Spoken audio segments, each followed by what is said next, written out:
كل اصحابي اشتغلوا وانا ما اشتغلتش، صحباتي البنات اتجوزوا وانا ما اتجوزتش. وبعدين الواحد ساعات يتضايق اكتر، ده برضه اللي كان مموت نفسه في الشغل بس ستريت كده ودايركت ما يترقاش، والحراميه والنصابين والمش عارف واللي بيضربوا ريبورس مش عارف ايه هم اللي اترقوا.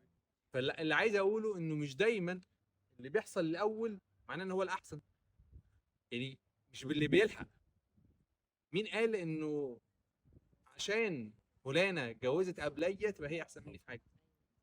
مين قال ان اللي اشتغل الاول او اللي اترقى الاول هو ده الاحسن؟ فاللي عايز اقوله في الاخر ايه، مش دايما اللي بيحصل الاول هو ده الاحسن.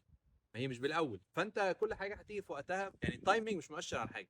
يعني مش اول واحد بيشتغل هو احسن واحد، ومش اول واحده تتجوز هي احلى واحده او احسن واحده.